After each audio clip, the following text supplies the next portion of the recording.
এই সড়কটি কক্সবাজার শহরের পর্যটন এরিয়ার একটি সড়ক, হোটেল মোটেল জোনের।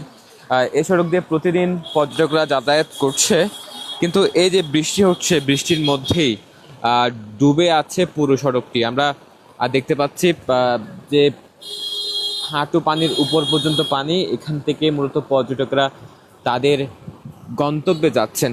একই সাথে কোটি টাকার সড়কেরও একই অবস্থা।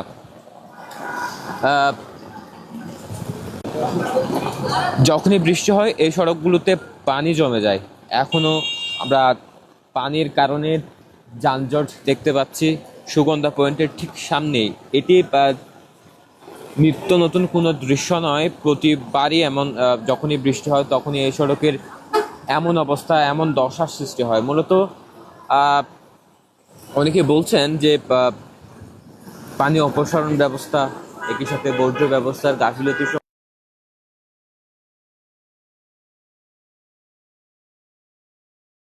যে প্রতিনিয়ত এখানে গাড়ি চলাচল করছে, যেহেতু পর্যটন এরিয়া এবং হোটেল মোটেল জোন এরিয়া, এবং এইসব জায়গায় পর্যটকেরা সবচেয়ে বেশি আসেন।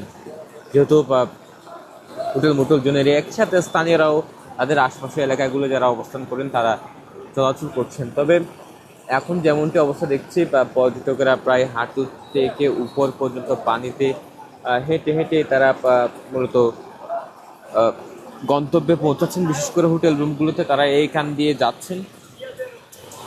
যে হোটেল মোটেল জোন এরিয়ার মধ্যে এমন অনেক সড়ক এভাবে পানিতে ডুবে আছে। গতকাল থেকে একটানা ভারী বৃষ্টি হচ্ছে এবং এই বৃষ্টিতে এমন অবস্থার সৃষ্টি হয়েছে। আমরা একজন পর্যটক, তিনি হাঁটতে গিয়ে পড়ে গিয়েছেন, এমন অনেক দুর্ঘটনা আমরা দেখতে পাচ্ছি। এই যে এইসব জায়গায় যেখানে প্রায় হাঁটু থেকে উপর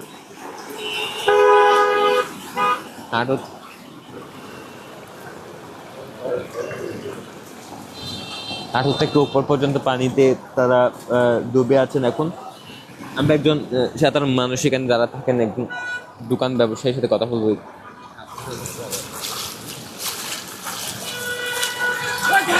ভাই, এখানে কি এমন অবস্থা সবসময় হয়?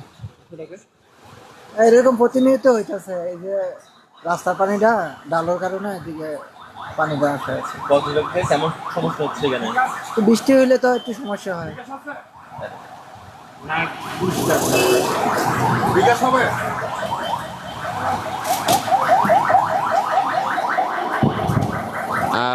আমরা দেখছিলাম একজন পর্যটক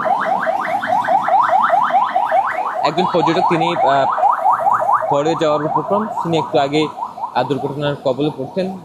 এমন আমরা অনেক দেখেছি যে নালার মধ্যে পড়ে যাচ্ছে।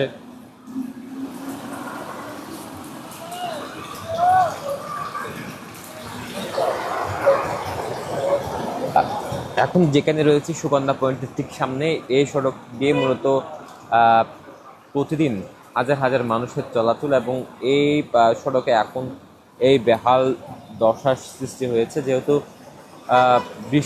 বৃষ্টি হলেই এমন অবস্থা সৃষ্টি হয়। সাধারণ মানুষজন যেমনটি বলছেন যে বিশেষ করে পর্যটন এরিয়ার এসব সড়কগুলোতে যাতে পানি নিষ্কাশনের ব্যবস্থা বা সড়কে যাতে এমন পানি জমে না থাকে সেদিকে লক্ষ্য রাখার জন্য সংশ্লিষ্ট যারা সচেতন মহল রয়েছেন কক্সবাজারে, তারা বলছেন যেহেতু পর্যটন এরিয়া এবং এইসব জায়গায় এমন ঘটনার সবচেয়ে বেশি পর্যটকদের হয়রানির সম্মুখীন হতে হয়। সবকিছু মিলিয়ে টানা বৃষ্টিতে কক্সবাজারের পর্যটন এরিয়াগুলোতে এমন পানিতে ডুবে আছে।